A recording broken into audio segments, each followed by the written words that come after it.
Hi everyone, කොහොමද ඔයාලට? හරිම රසනේ කාලයක් නේද අනේ මේක නම්.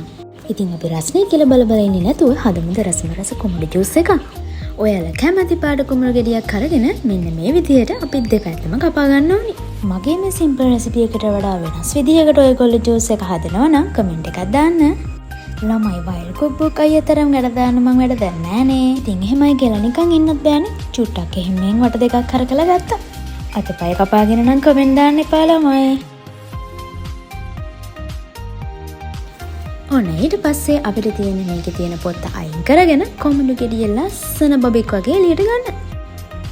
හරිම ලස්සනයි ළමයි කොමුණු ගෙඩියක් කැපුවාම. ඔන්න බලන්නකෝ ඔයාලා බොරු නම්. මම නම් හරි ආසයි මේ කොමුණු ගෙඩියක් කැපුවාම එහෙම බලන්න. අපිට යන කොමුණු පොත්තෙන් කරන්න පුළුවන් දෙයක් තියෙනවා නම් අපිත් එක්කත් බෙදා ගන්න.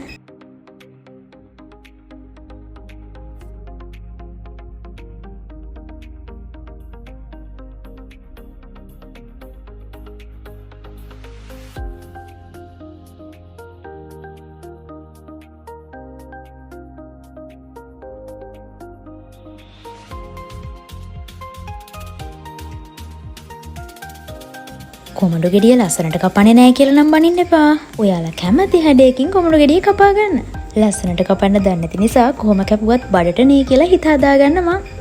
වැඩි රතු පාටට නැති වුණාට මේක පුදුම රසක් තියෙන ළමයි.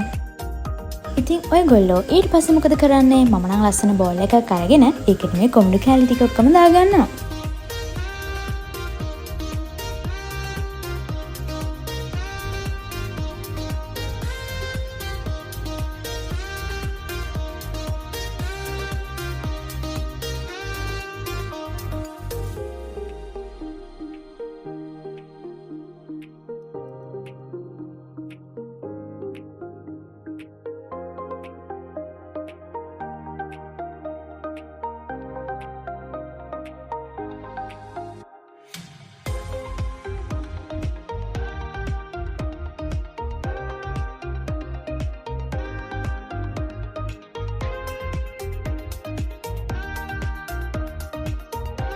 මෙහෙම බෝල් එකක් දැක්කහම නම් ජූස් හදන එක පැත්තකින් තියලා කන්නමයි හිතෙන්නේ.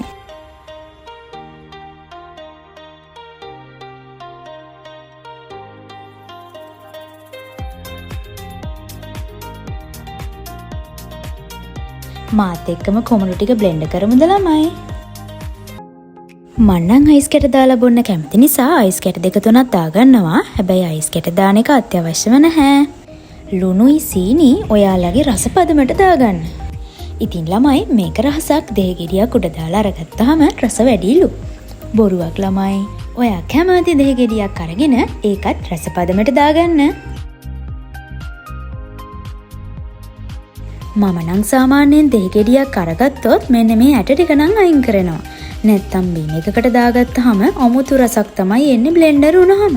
දෙහි බෑයත් මේ විදිහට මිරිකගෙන වතුර ටිකකුත් දාලා බ්ලෙන්ඩ් කරගන්න ඕනි. බ්ලෙන්ඩ් කරන එක නම් රෙකෝඩ් වෙලා නැහැ. ඉතින් ඔයාලා කැමති කප් එකක් අරගෙන ඒකට ජූස් එක දාලා රස බලන්න.